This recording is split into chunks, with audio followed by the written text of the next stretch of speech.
Soy el orgullo de mi abuela, que es la vergüenza de mi familia. Estamos nuevamente al aire y como lo anunciamos ya vamos a la entrevista entonces con el gran maestro adjunto del Gran Oriente Masónico Latinoamericano y expresidente del Centro Unión Latinoamericano de Uruguay, Jorge Fernández Barbas.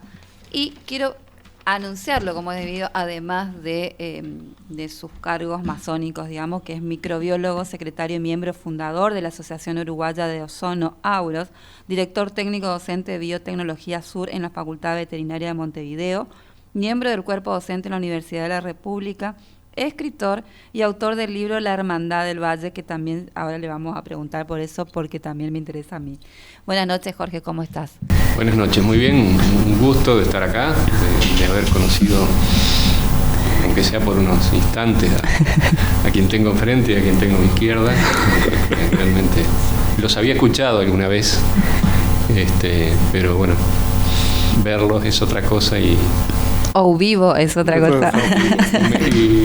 Y suma, porque a veces cuando uno se encuentra personalmente con alguien. Es verdad. Así en el caso, por lo menos hasta ahora con ellos dos, es más lo que me queda de haberlos escuchado solamente. Y muchas veces uno se hace otra imagen del otro lado, ¿no? Del micrófono, incluso cuando ve a las personas y son completamente diferentes, así que bueno, ahora tienen un cuerpo las voces, ¿no? Yo sé que la gente que me escucha debe creer que soy así como el hermano gemelo de Brad Pitt, lo soy. Y los sos, hoy Nico, soy. Absolutamente. Hoy lo soy. Es más, ahora es rubio también. Ahora soy rubio. Porque te diferenciaban por ese lado. Venía por la calle y me reconfundieron. Claro. Bueno, entonces Pero vamos... bueno, mejor impresión por lo menos de entonces. Por favor. Qué divino. Como decía Nico hoy, que él hace mucho quiere hacer todas estas preguntas por ahí, creo que podemos llegar a arrancar para los oyentes y para la gente que quiere saber de qué se trata, en principio, qué es la masonería, ¿no? Exactamente, eso. Bien. Es cierto que se supone mucho por desconocimiento y mucho de ese desconocimiento es responsabilidad de los propios masones, por haber estado durante tanto tiempo en el secretismo o en la discreción, que es cierto, hubo épocas y países donde era muy necesario porque es una cuestión de vida o muerte, pero también a veces pasa eso de quedarse un poco hacia adentro y es necesario, cuando uno está convencido de que lo que hace es bueno para uno y para la sociedad, salir a compartirlo. Entonces, ¿cómo definir la masonería? Yo diría que es una institución filosófica, filantrópica. En el caso del Gran Oriente Latinoamericano, al que yo pertenezco, laico, progresivo, progresista, defensor de los derechos humanos y que tiene la solidaridad y la fraternidad como valores innegociables. Clarísimo. Sí, bueno, yo la segunda iba a preguntar las particularidades justamente de este Oriente, pero ya las acaba de decir. Y para que la gente lo sepa, ¿qué es un Oriente y una logia? Por ahí, ¿no? Porque nosotros lo tenemos como pan comido y lo vivimos hablando, pero la gente no, del otro lado no sabe de qué se trata, ¿no? Hay como dos líneas dentro de la masonería. Unas son las grandes logias y otras son los grandes orientes. Las grandes logias son nacionales, están de alguna forma alineadas con la Gran Logia de Inglaterra y consideran la gran mayoría de ellas que quienes no estén alineados de esa forma son irregulares, no son regulares y a veces hasta se dificulta mucho mantener relaciones con algunas de ellas. Los grandes orientes no dependen de la Gran Logia de Inglaterra, generalmente se asocian más con el Gran Oriente de Francia. Hay de los eternos cruces que han habido entre ingleses y franceses, este es uno más, y tienen la posibilidad de una mayor apertura, de ser adogmáticos, de ser laicos, cual para muchos de nosotros es una condición indispensable cuando uno defiende la libertad absoluta de conciencia. Y no tenemos tanto una estructura tan antigua ni tan rígida en algunos aspectos en los Grandes Orientes en relación a las grandes logias. ¿De cuándo data más o menos la masonería? O sea, ¿cuándo empieza? ¿Con quién? ¿Quién se le ocurre decir, voy a ser masón? Voy a formar una logia. Bueno, así no te va a funcionar. La masonería moderna se dice que comenzó, o donde hay registros, del primer cuarto del siglo XVIII. Ahí es como cuando arranca todo lo que está registrado. Si bien había antecedentes de instituciones similares o de formas de trabajo similares, se toma eso como el origen de la masonería moderna. Y sin embargo, ustedes, si alguna vez ven un texto masónico, van a ver que cuando esté fechado no dice 2022, va a decir 6022. Entonces eso está refiriendo a que 4000 años de nuestra era, de nuestra época, hay un origen que se ubica con la construcción del Templo de Salomón, con las proporciones fijadas para esa construcción y con la forma en que se fuera construido ese templo. Entonces, si vamos a hacer no salirnos de lo estrictamente documental, hablamos del 1720. Hasta hay alguna diferencia, pero en 1723 se habla mucho incluso de la parte anecdótica, de un lugar llamado la Taberna del Manzano, donde se reunían exclusivamente hombres, y que marcaron esa línea como que la masonería era exclusivamente masculina. Después eso fue cambiando, y una de las diferencias que se dieron entre las grandes obediencias y los grandes orientes fue ese, que en el siglo XIX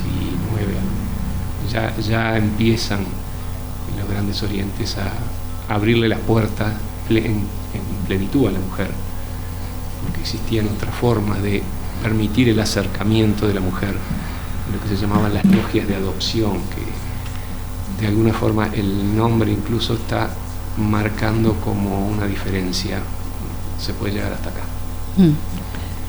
Y después, ya más andando el tiempo, ya llegando al siglo XX, que empiezan a aparecer las grandes logias femeninas, logias masculinas y logias femeninas. Pero también existe, y el Gran Oriente latinoamericano, en el que yo formo parte, existe la masonería mixta, donde concibimos que es posible, lógico y natural trabajar juntos hombres y mujeres, porque convivimos hombres y mujeres, fuimos a la escuela de mujeres, trabajamos hombres y mujeres juntos, entonces ¿por qué no también hacerlo de esta manera? Y para quienes entendemos, creemos, sentimos y lo comprobamos, que todos tenemos una parte femenina, una parte masculina, y que son distintas las energías femeninas, las energías masculinas, nos damos cuenta que ese equilibrio, ese balance es muy diferente a cuando solamente se va hacia un lado o hacia el otro. Pero respetamos la libre elección de quien quiera transitar cualquiera de esos caminos. Para nosotros, cualquier masón, cualquiera que haya pasado el proceso de lo que nosotros llamamos la iniciación, es un hermano, sea practique el mismo rito o no lo practique, no interesa el color de la vestimenta que utilice, o bueno, si cree en Dios o no cree en Dios, todo ese tipo de cosas. Para nosotros el vínculo fraterno entendemos que no se da a cambio de nada, se ofrece cuando entendemos que hay alguien que eligió este camino. No sé Yo- si Sí, Sí, sí, perfecto. sí. Yo quiero agregar una cosita de que con esto con respecto a la historia y la pregunta que vos hacías también, que masón deriva de la palabra albañil, Albañil, y que eran sí. los antiguos constructores en la Edad Media también, que en algún momento cuando se dejó de construir y dejó de ser operativa y pasó a ser más especulativa la masonería, se transforma de alguna forma y llega a como es hoy, digamos, de adquirir conocimientos y demás. Pero que, como en toda la historia, digo yo, la mujer nunca quedó registrada en esos espacios donde estaba, donde trabajaba. Valga la comparación, que nada que ver, pero digo yo, Jesús se movía con 12 apóstoles que quedaban registrados, y sin embargo había 12 mujeres o más acompañándolo en todo su viaje y nunca quedaban registradas. De hecho, en estas guildas medievales y demás, habían, de hecho, artesanas, costureras y demás, que también trabajaban a la par con estos constructores albañiles y que colaboraban también. Pero bueno, no era el momento histórico y el espacio de la mujer, digo, eso también fue cambiando, pero siempre estuvieron ahí, digamos, ¿no? Esto que decía Jorge, creo que hace una gran diferencia en lo que hace de los orientes y las obediencias, de poder trabajar todos juntos, y que es evolutiva, digamos, la masonería en algún momento es evolutiva, y si no trabaja así me parece que va quedando como muy retrógrada también, digo, porque en todos los espacios de la vida estamos trabajando juntos. Y es necesario, ¿no? Por eso nos definimos además como progresivos Y progresistas. Progresista. Dijiste, Siempre hay que ser Claro. Ujú. progresista, siempre hay que tener el concepto de avanzar, pero hay que ser también tener en cuenta los tiempos y las formas, y por eso hacerlo en forma progresiva. exactamente. Habías mencionado otra cosa de la característica laica, ¿no? Yo defino por ahí la laicidad cuando me preguntan, o el estado laico, en este estado de tolerancia activa o viva hacia todas las creencias de los seres humanos, digo, no hacer dividendo de uno, sino justamente en hacer tolerancia en eso hacia todos, y que la fe es de fuero íntimo de cada persona, ¿no? Pero me gustaría que vos también definas qué es el laicismo y cómo esto influye o no dentro de lo que es el Gola. Sí, son términos parecidos pero no son iguales. Una cosa es el laicismo y otra cosa es la laicidad. Exacto. Y me parece que es importante remarcar esa diferencia. Cuando lo hablamos hace un par de días, cuando con el Centro de Unión Latinoamericana invitamos en aquel momento al entonces presidente del ILEC, porque entre el CEULA y el ILEC hay convenios de apoyo mutuo, el doctor Manuel Ochandío, habíamos organizado un seminario que era la laicidad en el Río de la Plata desde 1813 a nuestros días. Después le voy a decir por qué lo del 1813. Y Manuel, cuando fue, habló, fundamentó su presentación hablando de laicismo. Porque el Uruguay es un país laico desde antes de ser el Uruguay, desde ser una de las provincias unidas del Río de la Plata, o por lo menos tenía sembrada esa posibilidad. Y en Argentina, Manuel decía que se sigue peleando por que surja plenamente la laicidad, y el laicismo es como una respuesta que se tiene a el avasallamiento del concepto de lo que es un laico. Laico, laicismo, laicidad son términos que provienen de una palabra griega que es laos, que significa pueblo. Y cuando creo que en 1140, más o menos, año más, año menos, se establecen una de las bases fundamentales de lo que es el derecho canónico. Ahí se define, allí hay un decreto de Genaro, se llama un monje, un obispo que se dedicó a estudiar todas las partes jurídicas que había en lo referido a las leyes religiosas. Define como que hay dos categorías de cristianos: los que se dedican a la oración y a la contemplación, y los que pueden trabajar la tierra, ser cuidadosos de sus formas de vida, se pueden casar, pueden hacer ofrendas y pueden dar el diezmo, y esos son los laicos. Entonces, como que genera dos categorías y el laico queda un poco más abajo. Y hoy que hablaban del cielo y del infierno, y agrega, si se apartan de los vicios, pueden llegar al cielo. Entonces, el laicismo... Estamos perdidos, ¿no? No. El laicismo es como una respuesta, de alguna forma natural, a la intromisión de las instituciones religiosas en la vida pública, y a no interferir en lo que pueden ser la cosa pública y el Estado. Cuando eso no pasa, cuando un Estado efectivamente es laico, entonces hablamos de laicidad. La laicidad en el Estado se basa en la neutralidad con respecto a las creencias o a la falta de creencias de la sociedad, y trata de igualar, de no ofrecerle beneficios a ninguno, de no discriminar, sea una organización religiosa, atea, agnóstica, no interesa.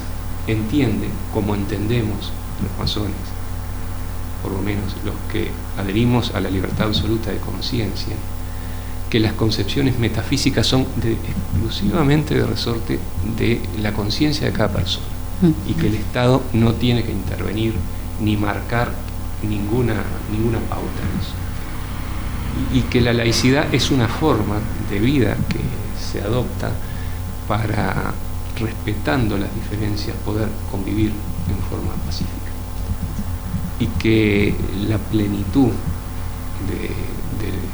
de los derechos en democracia se obtiene, o se accede, cuando efectivamente el Estado tiene esa actitud neutra de no tener preferencias hacia una cosa o hacia la otra, respetarlas a todas. Nosotros muchas veces vemos esos estados que se llaman confesionales, donde, y bueno, y el ejemplo que enseguida lo entendemos más fácilmente es con algunos países musulmanes que son muy fundamentalistas, donde la ley es la ley sagrada. La ley depende muchas veces de la interpretación de textos sagrados y ciertas jurisprudencias, más allá de lo que puede ser la justicia despojada de todo eso. Y por supuesto que un gobierno, un Estado laico debe provenir de la decisión popular, de la voluntad popular, y no de criterios religiosos. Por eso yo quería separar un poquito el laicismo de la laicidad, Está perfecto. Hay una larga historia que va en ese sentido. Metiéndonos, Eliana, en eso. Una pregunta. Que tengo algunas preguntas, ¿no? Que esto en realidad va más apuntado específicamente. ¿Qué se hace en una reunión masónica, primero? Y después, ¿por qué hay una iniciación? ¿Y quiénes pueden acceder a eso? Porque hay como todo un mito, justamente hoy que hablábamos del secretismo, de lo que está oculto, de que parece siempre como que algunas personas nomás pueden ingresar, nunca se sabe qué se hace ahí. Entonces, me gustaría preguntarle eso. Yo adjunto a esa pregunta, porque era más o menos por ahí venía, y porque estaba leyendo ya hace días con el tema de esas cosas de los mitos y los velos que cubren a la masonería. dentro de los rituales y estas cosas que mucha gente, para sacar la duda, ¿no? Claro. Que mucha gente cree que dentro de los rituales masones hay orgías y cosas así como muy satanistas y como que hay imágenes satánicas y en los templos y cosas y que se visten así Claro. como todos desnudos pero con una túnica y cosas así. Son todas preguntas que yo fui viendo en Sí. internet. Mucha gente se pregunta y dice, no es que se pregunta, dicen que eso pasa, digamos. Claro, Entonces, ¿viste? sí. Para sacar esa cuestión, porque si es así Claro. me sumo. O qué se hace dentro de esa reunión, porque dice, tengo Que de Sí, hecho hay- hubieron películas Sí, bueno, ahí tenés la y película documentales de... además que Sí. insinuaban también Claro. ciertas cosas. ¿Viste la así. historia de Jack el Destripador, por ejemplo? La llevan a la parte de que era un masón, supuestamente, o pertenecía a la logia masona de Inglaterra y que era medio chifladito, era un médico cirujano muy muy bueno en su labor y que salía a matar prostitutas y cosas así, Incluso por hubo ejemplo. una serie Hay- argentina hace no, poco. pero hace no mucho, la serie que la rompió, la de los presidentes, que ahora no me va a salir, Ah, sí. donde justamente Kevin Spacey Sí. dice, ¿qué estamos haciendo acá? Y bueno, le dice, aparte de tener que elegir el próximo presidente de Estados Unidos, es como, bueno, siempre no. Como el poder, Esa ¿viste? Que teoría tiene, de que sí, el ese- poder y que se sí, iban sí, a sí. un determinado lugar, que estaba fuera de Claro. Washington, en un bosque. Porque ¿sí? si es para usar vestido... Para mí es muy interesante poder entrar en esto, porque Claro, me encanta sí, sí. todo lo que es siempre Para sacar oculto, esa, digamos. Y sacar un adjunto justo poco. de la pregunta esa porque es más o menos Y creo lo que que la por ahí gente... hay como que mucha gente dice, si tenés la oportunidad de hablar con alguien que tiene una autoridad como para decirte esto es así o no, está muy bueno, ¿no? Sí. Les puedo asegurar que yo he escuchado disparates como eso y mayores. Me imagino. Sí. Comen chicos Sí, en esas sí. tenidas. A mí me preguntaron, ¿es verdad que ustedes hacen sacrificios de niños? Claro. Claro. Sí, Sí, sí, sí. sí. Todo Yo tipo lo de- sacrificaría. A las A madres. más de uno. Lamento desilusionarlo. No tengo nada de eso para ustedes. No es tan... Ay, no, qué aburrido. No lo vamos a anotar. No. Lo que situémonos en Sí. un contexto. Sí. Cuando empieza a abrirse la mente de la humanidad, cuando después de todo el oscurantismo de la Edad Media surge el Renacimiento y surgen quienes se atreven a decir, como Copérnico o como Galileo, esto es una barbaridad, esto es un disparate, esto no es así, ni la Tierra gira, ni el Sol gira alrededor de la Tierra, ni la Tierra plana, ni todo ese tipo de cosas. Empieza a darse un enfrentamiento entre la libertad de conciencia y los dogmas. Y los dogmas, generalmente, son una de las herramientas que tienen quienes ostentan el poder para mantenerlo. Esa zanahoria Claro. adelante, que es la salvación eterna o todo lo demás, viene siempre y cuando acá hagas lo que yo te digo. Y acá no importa el término el valle de lágrimas, hay que sufrir acá porque después Sí. no viene por ese lado. Y eso genera como algo que es importante tener en cuenta. Cuando se estimula a cualquier ser humano a animarse a pensar libremente, genera rechazos muy fuertes y genera enemistades muy fuertes. Y bueno, las relaciones entre la masonería y algunas religiones, no todas, siempre han estado planteadas desde ese punto de vista. Acaba de bajarse de categoría en la Iglesia católica romana A lo Dei, sí. ¿no? Ha perdido su estatus, ya no pueden haber obispos de los Dei, tiene que dar cuenta de cómo se maneja internamente, porque ya no tiene el nivel jerárquico que tenía hasta ahora. Y ese ha sido un enemigo jurado de la masonería y que muchas veces ha tratado de dar ese tipo de imágenes, de lo satánico, de todo lo negativo, de todo lo oscuro, de todo lo que está alejado de lo que podríamos decir son los valores cristianos, que los masones los compartimos totalmente. Al revés, muchas veces recurrimos a la palabra de Jesús para fundamentar lo que hacemos. Entonces hay toda una historia negra que, como pasa muchas veces en otros aspectos, que busca desinformar y genera todas esas cosas. Acá no hay nada de esas cosas extrañas a las que referían. El tema de... qué lástima. Bueno, Por eso te decía, no te puedo frenar. No, pero está bien. Puede no ser lo satánico, pero ¿qué hacen? Pero a eso voy. ¿A qué vamos? A la masonería. ¿A qué nos invitan a ir a la masonería? Pues yo no puedo ir y decir, miren, vengo, quiero Hola, quiero entrar. participar. Bilusi subí. Ya. Tiene que haber algo que motive que alguien vea que yo puedo ser lo que se dice una persona libre y de buenas costumbres. Y ahí es muy importante definir lo que es ser libre y lo que es ser de buenas costumbres. Porque eso de las buenas costumbres no tiene que ver con el estereotipo de determinado momento de la sociedad, sino la actitud que uno tenga como persona ante la vida. Y si aún uno recibe esa proposición, le van a hacer distintas entrevistas para preguntarle qué opina sobre algunos temas que para nosotros son fundamentales. Cuando uno pasa por todas esas etapas, lo que viene es una nueva forma de pararse frente a la vida y frente al mundo. Eso que se llama iniciación es como decir un volver a nacer, un nuevo nacimiento. No un resucitar, un renacer.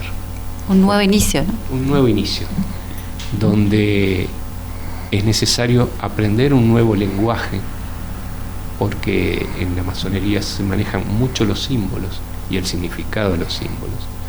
Pero además, trabajar en uno mismo ciertos valores para crecer como persona, para ser mejor persona y para transmitir esos valores a la sociedad. Entonces hay el tríptico que todos conocemos, que todos escuchamos alguna vez, en el que se basaron muchos aspectos de lo que fue la Revolución Francesa y lo que es el Estado francés como tal, de libertad, igualdad y fraternidad, se resignifican. Pero además se le agrega la solidaridad, no la caridad, la solidaridad, el poder ponerme a la altura del otro, en el lugar del otro, trabajar la compasión, que compasión significa eso, ser capaz de sentir con el otro, como el otro, y entender al otro. Ir creciendo en el conocimiento de distintas materias, se estudia bastante, realmente, se trabaja mucho en pulirse a uno mismo en el conocimiento y en la coherencia entre lo que uno piensa, lo que uno dice, lo que uno siente y lo que uno hace. Porque muchas veces escuchamos discursos muy lindos que a uno lo emocionan, y después cuando vemos la forma de actuar de la persona vemos que están muy separados de eso que dijo. Entonces la iniciación es un momento donde uno comienza un nuevo camino y donde uno va a tener que desaprender muchas cosas para poder aprender otras, y donde uno va a aprender a diferenciar lo que nosotros llamamos la profanidad o el mundo profano de lo que llamamos el mundo iniciático o el ser un iniciado, donde no solamente se necesita cultivar esos valores, sino haber pasado por una experiencia que literalmente a uno le cambia la vida. Por eso nosotros decimos que nacemos nuevamente en el proceso de la iniciación.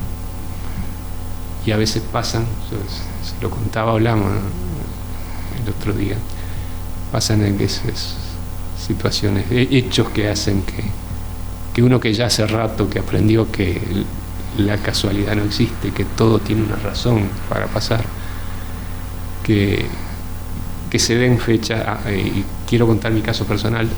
Mi proceso de iniciación iba a ser, hace muchos años ya, en el mes de junio, y cuando, como nunca a uno le avisan con cierta antelación, me avisaron 3 o 4 días antes, y yo tenía que estar en esa misma fecha presentando un trabajo por mi especialidad en un congreso en Brasil. Y fue una gran frustración para mí que pasara eso, porque esperaba mucho ese momento, pero bueno, no podía renunciar al compromiso que ya tenía. Y me dijeron, bueno, que esperara, que ya iba a llegar otro momento. ¿Y saben cuándo llegó ese momento?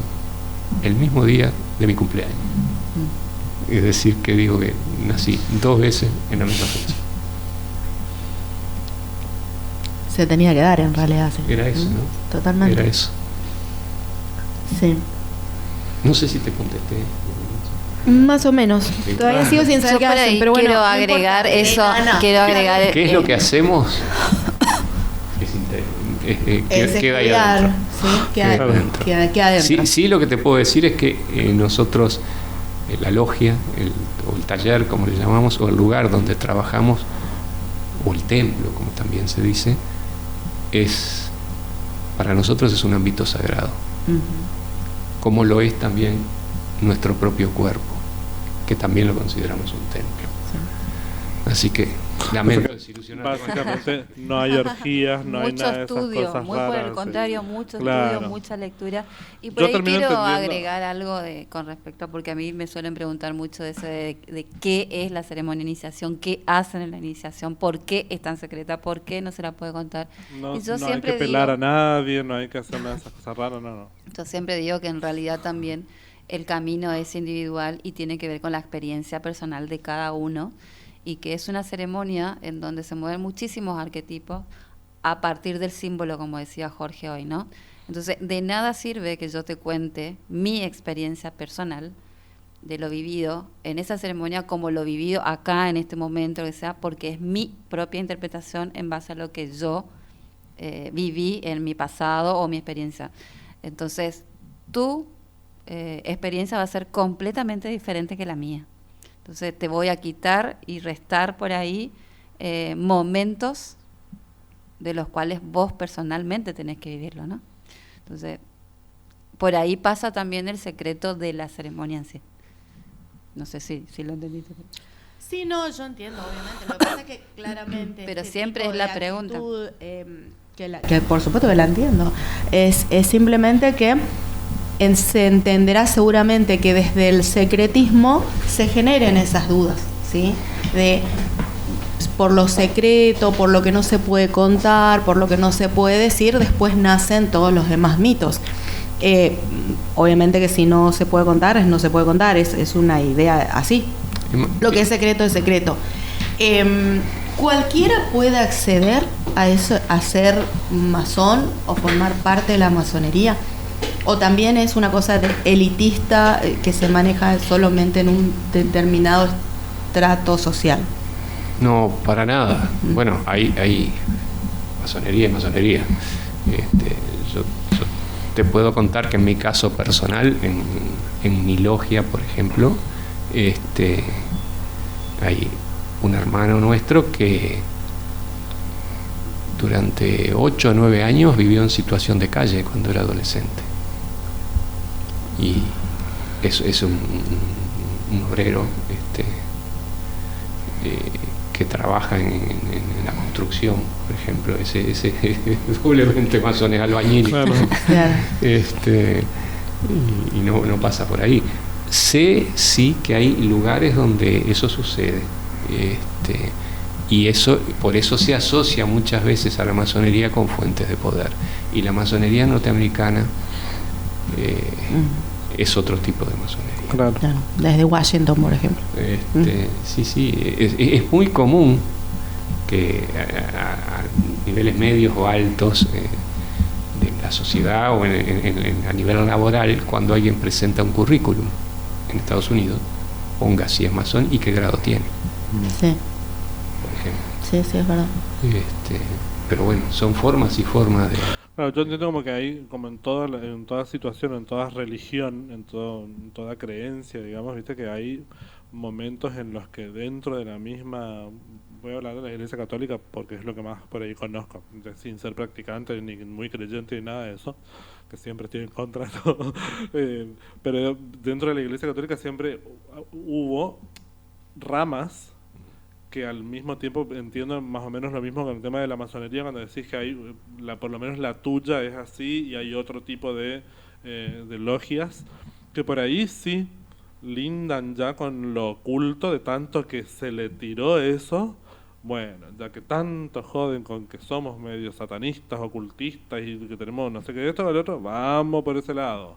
Entonces esa gente por ahí es como la que mantiene una elite de decir no, un obrero acá no entra. Claro. No sé si podrá ser así, no sé, a mí no me ha tocado esa experiencia y no lo veo tampoco en nuestra región que pase con las distintas los distintos órdenes masónicas que hay tanto en Uruguay como en Argentina, o por lo menos con la que yo conozco de Europa. Claro, no. Me parece que no es así, o sea, No, o sea, para mí la onda de masonería pregunta, por ahí es una sola, sí puede diferir con respecto al espacio cultural en donde esté, o la ciudad o el país, algunos tintes que puedan llegar a variar, pero no con respecto a eso. No.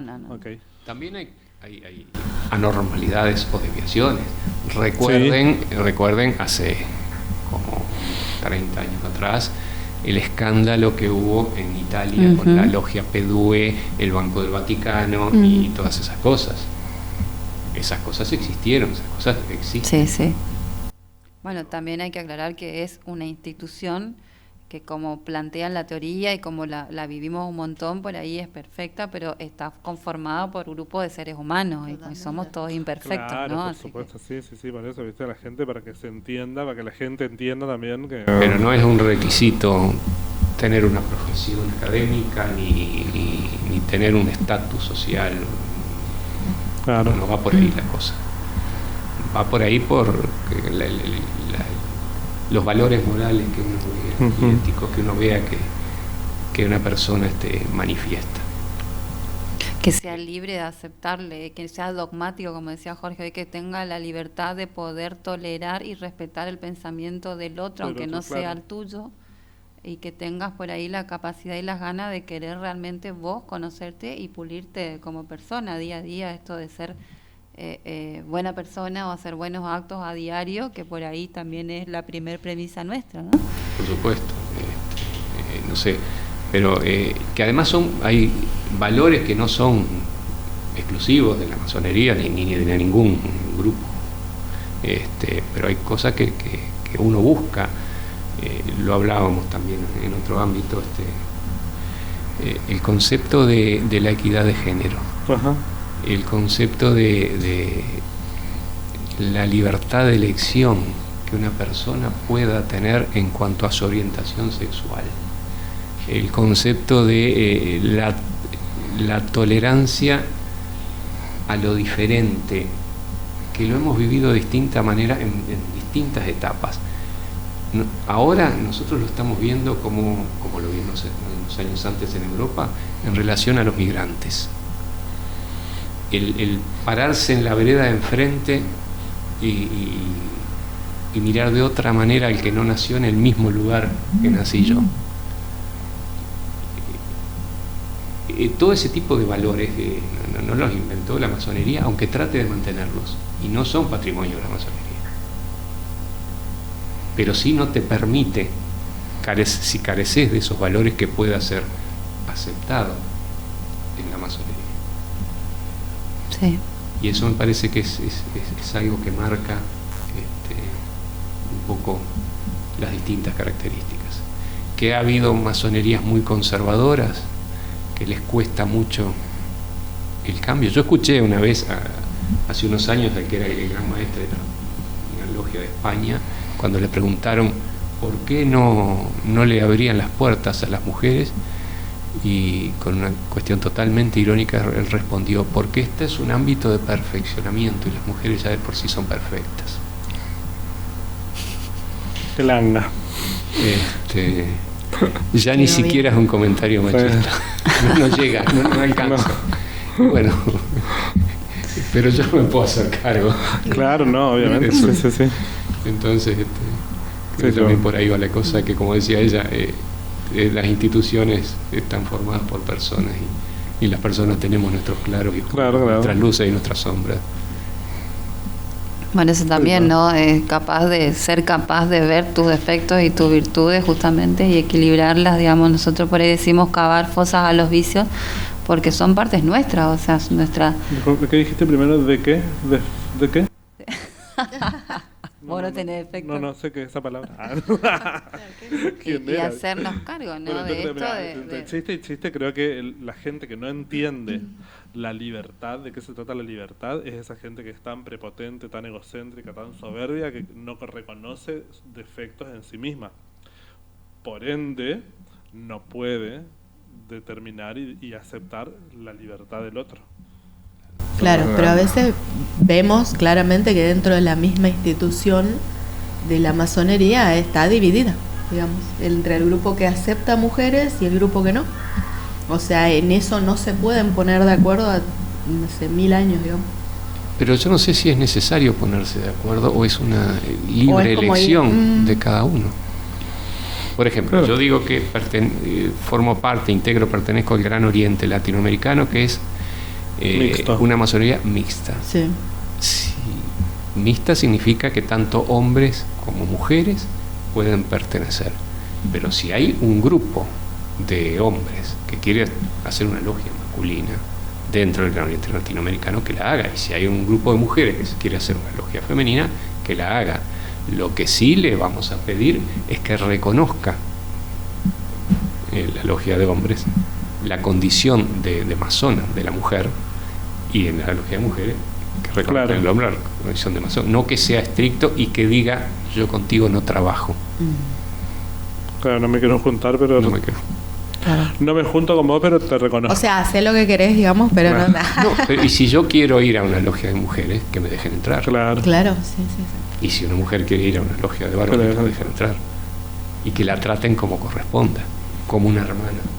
Claro, yo creo que también esto tiene que ver mucho con el tema de la evolución, ¿verdad? En un momento, hasta en el mismo teatro, yo lo que más conozco es de eso, las mujeres no podían actuar, estaban prohibidas arriba del escenario y era el hombre el que tenía que hacer el papel de la mujer. No sé por qué critican tanto hoy en día que haya travestis, si al fin y al cabo la historia misma los vistió a los hombres de mujer para poder hacer personajes femeninos en el momento. Sí. De hecho, Julieta no era Julieta, era Julieto. Claro.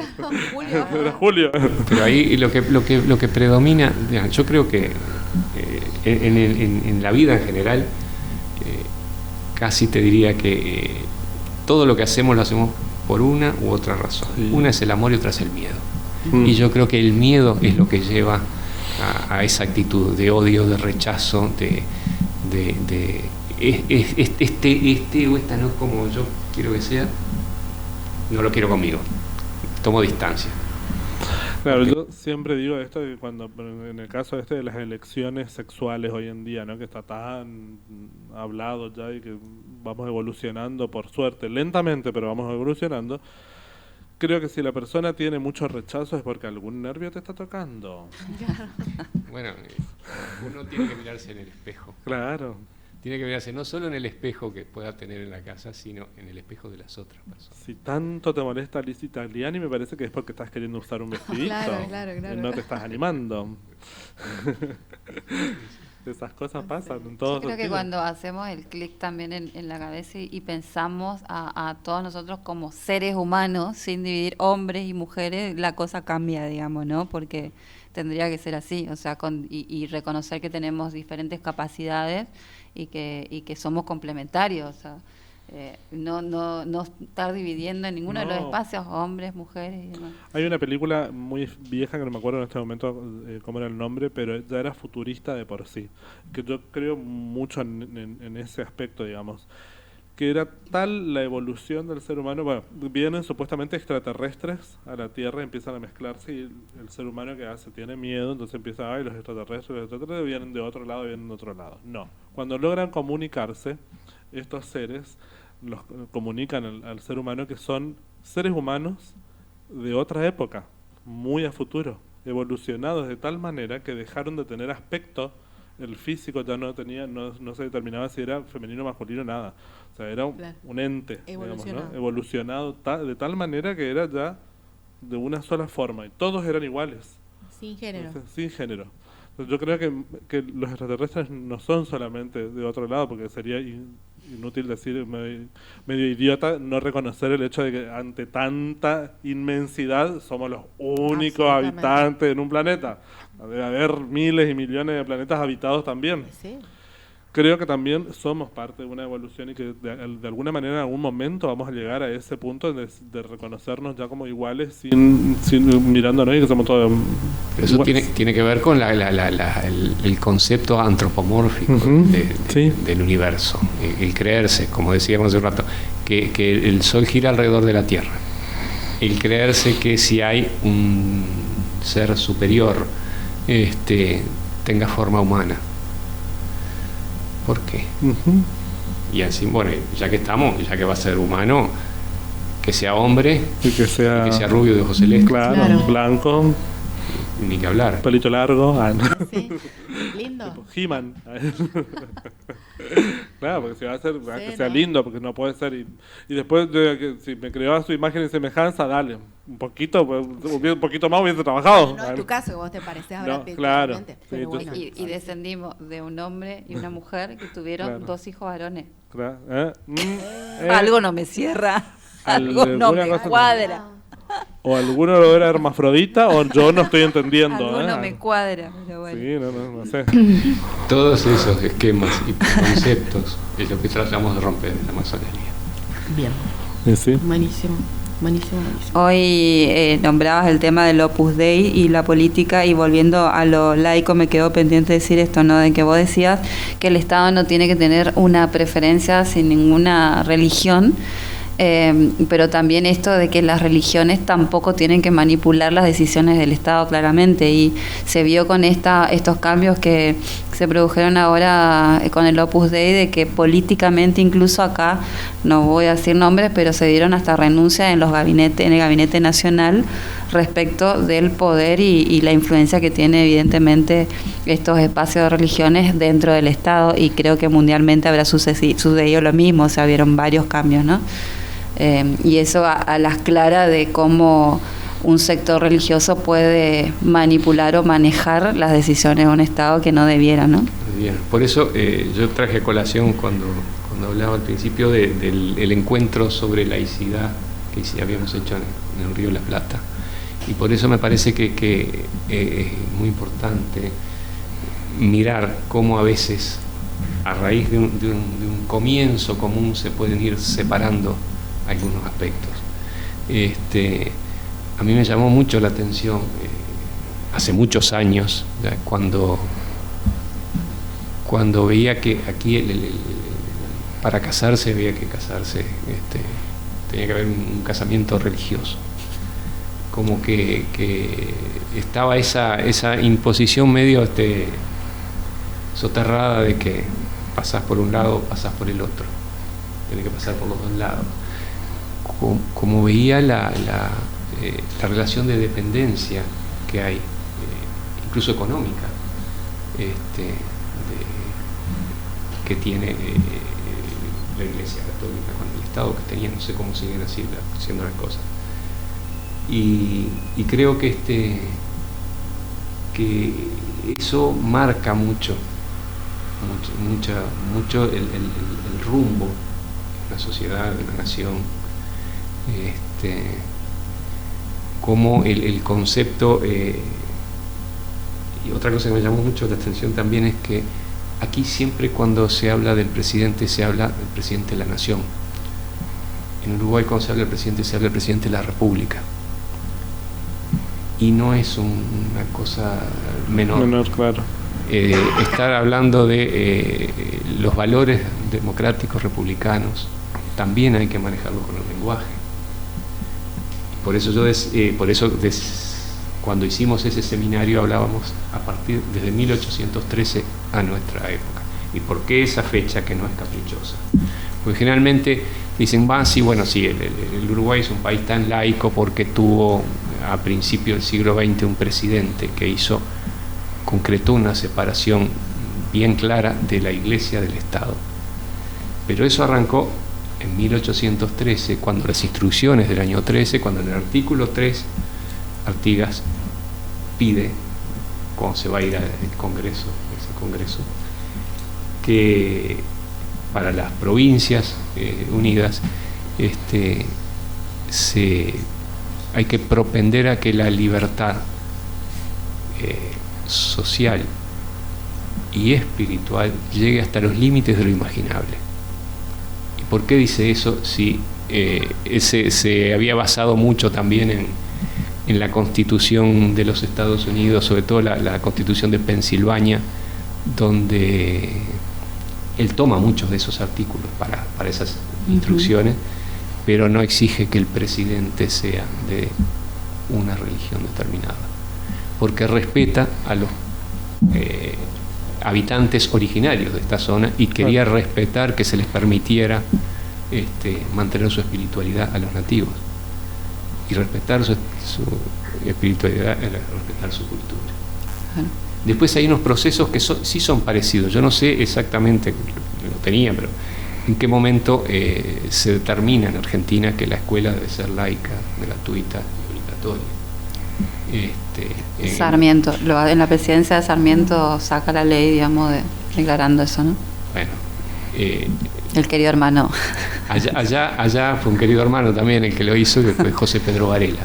Pero antes de eso hay un hecho que termina en el año 1861, que termina con los camposantos y pasan a ser cementerios. El presidente de aquella época, Bernardo Berro, hace un decreto donde le quita la potestad a la iglesia de manejar los cementerios, porque muere un médico, de esos médicos de pueblo, cerca de Montevideo, en la villa de San José en aquel momento, y no lo dejan enterrar porque era masón. Se llamaba Enrique Jacobson. Y ahí hay otro hito importante que tiene que ver con ir hacia la laicidad. Después, años después, otro presidente hace que se retiren de todos los hospitales y de los asilos para niños abandonados los crucifijos y las imágenes religiosas. Y después, en 1917, se aprueba mediante plebiscito una constitución que termina de separar totalmente la Iglesia del Estado. Previamente ya se había hecho que el matrimonio civil fuera el único válido y obligatorio en el territorio, que aparezca la ley de divorcio por la sola voluntad de la mujer, y todas esas cosas van marcando. Claro. Entonces ahí se van dando, es como un sentir que se va incorporando a la población, más allá de que siga existiendo la religión católica y que mucha de la población del Uruguay sea católica. Tuvimos la suerte, por decirlo de alguna manera, de tener algunos presidentes o algunas personas que teniendo la posibilidad de hacer uso del poder, lo hicieron para generar ese concepto de que se midiera con la misma vara a todos y no hubiera favoritismos dentro del Estado hacia lo religioso o lo no religioso, como pasa en otros países, como ha pasado como pasó en todo el bloque de Europa del Este, al revés, o como puede pasar en algunos países gobernados por fundamentalistas a favor de determinada opción religiosa, donde, dicho sea de paso, como pasa hoy en Irán, existe la pena de muerte para los masones. Yo no sé si eso se difunde como debería. No sabía eso. Bueno, hasta el día de hoy están los restos en nuestra provincia, por ejemplo, de Verón de Astrada, fuera de la catedral, por ser masón, ¿no? No fue enterrado en el cementerio y los restos están ahí, lo mismo que San Martín en la catedral de Buenos Aires. Qué irónico, ¿no? Que sea una institución que promulga el amor y la tolerancia y todas esas cosas, y al final de cuentas si no perteneces, te odiamos porque sos masón. Claro, te odiamos porque sos diferente. Te odiamos porque no pensás igual que nosotros. Te odiamos porque no te casás bajo la mirada de Dios. Te odiamos. Te vas a ir al infierno, pero somos Nicolás amor. Méndez Ayala. Ya me fui. Está en el infierno. Yo estoy decorando el infierno. Estoy haciéndole un decorado especial. A mí me gustaría hacerte una pregunta más personal y decir qué te llamó a ingresar a la masonería. ¿Cuál fue tu llamado? ¿Qué fue lo que hizo a que buscaras el camino de la masonería, ¿no? Bueno, yo no provengo de una familia con antecedentes de masones. No hay en mi familia.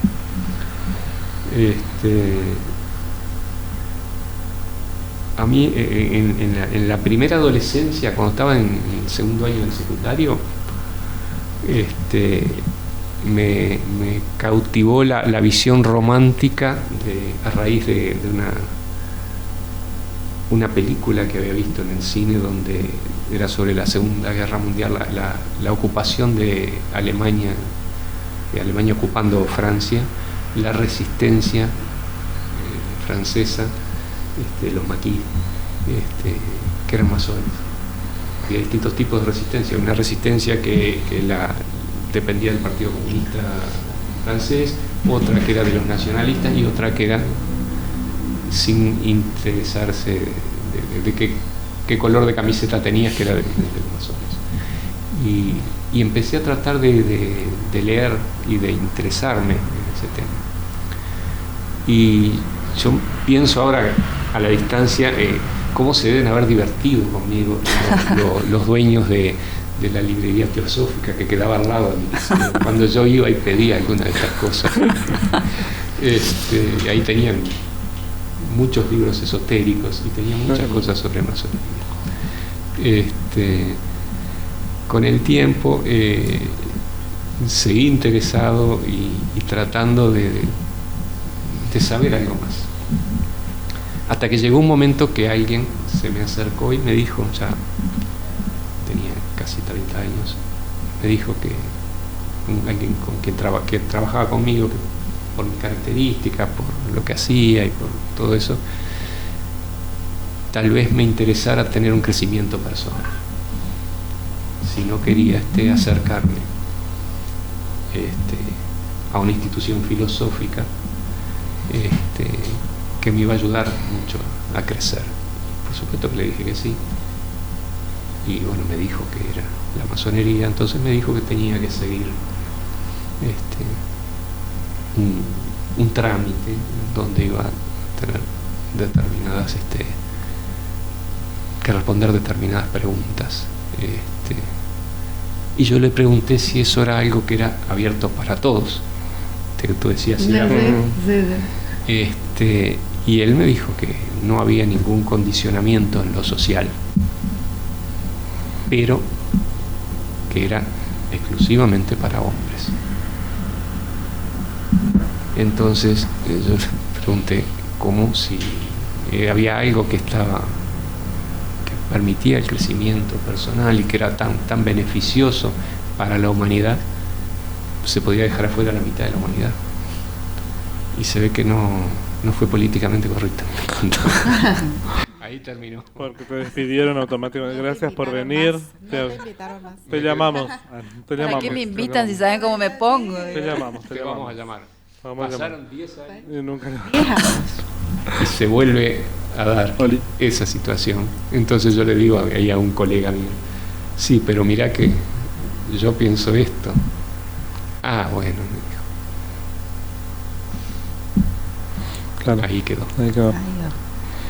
Qué locura. Y después, como ciertos valores y ciertas formas de pararse frente a la realidad, yo de alguna manera con todas esas cosas que había estado leyendo más o menos las tenía conocidas. Un día le digo,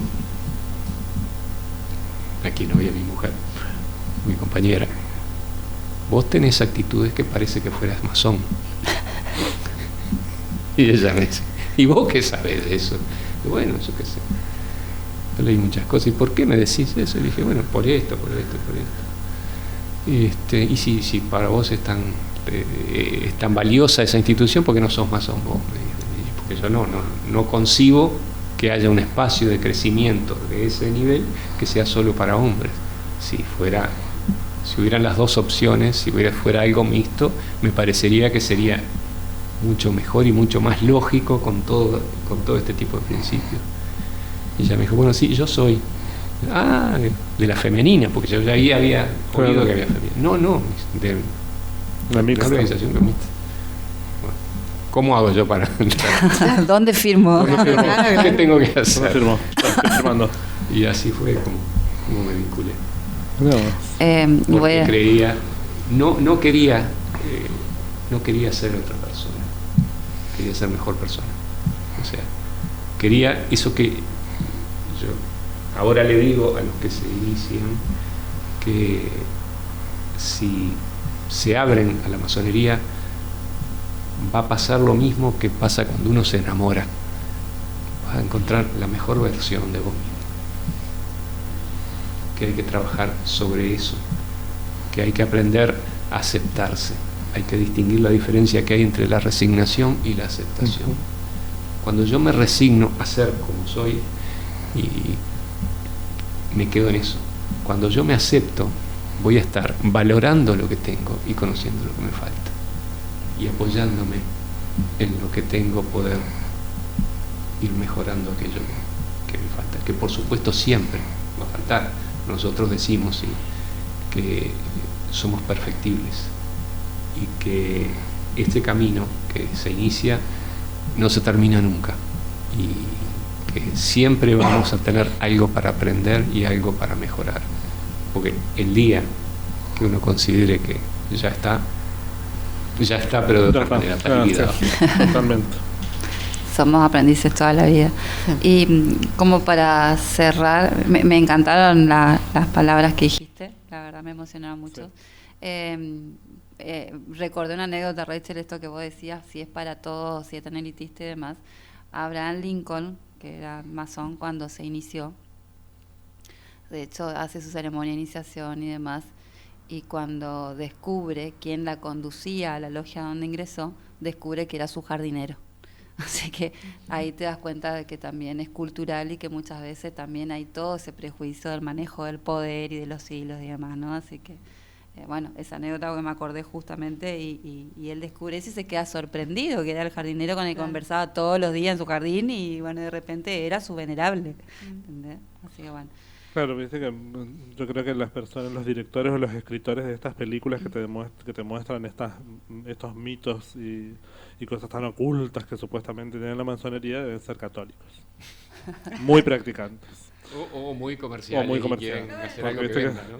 Le ponen así como re ocultos, re orgías, cosas así, todas bueno, re divertidas.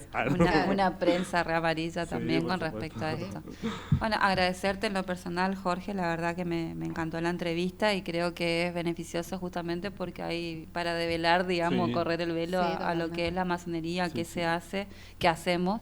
y porque hay como mucho prejuicio al respecto y es Sí, un sí. tema que hace rato Hace un queríamos montón. tocarlo y como me toca conducir y soy a la vez, era como difícil hacer una entrevista al respecto, así que bueno, yo agradecerte, sos bienvenido y ¿te considerás una oveja negra? Totalmente. Ay, qué divino. Me encantó. Me Me extraña. encantó. Muchísimas- Quedan pendientes un par de cosas, preguntas así, Sí. por ejemplo, que seguramente en algún otro programa, porque se nos termina mucho Sí. el tiempo y tenemos otras cosas Tenemos que otras conversar. cosas para comer. Pero queda pendiente, por ejemplo, esto de saber cuáles son los, Los grados. Los grados, por ejemplo. ¿viste? Claro. Son los cuáles son los grados. O por qué pasa en el grado 33. Claro, ¿qué hace que vos seas gran maestre, por ejemplo? Claro. Y cosas así, o como dijiste hace un Maestro ratito, venerado. Venerable venerable. maestro. Por ejemplo, ¿cómo vas llegando a eso Claro. para el próximo programa? Lo dejaremos para otro programa. Bueno, muchísimas Muchas gracias, gracias. Jorge. Gracias. Por favor, Gracias. El agradecido soy yo de poder tener un micrófono y un espacio donde llevar un poco de luz ante tanta oscuridad, Sí, de qué verdad. bueno, qué bueno, qué bueno. Sí, yo quería preguntar, pero ya no da el tiempo, esto de que vos decías tener la oportunidad de hacer la diferencia o ver, más allá de que el Oriente no tiene un espacio territorial, cómo ves a la Argentina y cómo ves Uruguay dentro de la masonería, ¿no? Pero eso da para muchísimo, No. así que O lo después de la vamos, pausa, lo vamos a No. dejar para después. Y vamos a un corte entonces.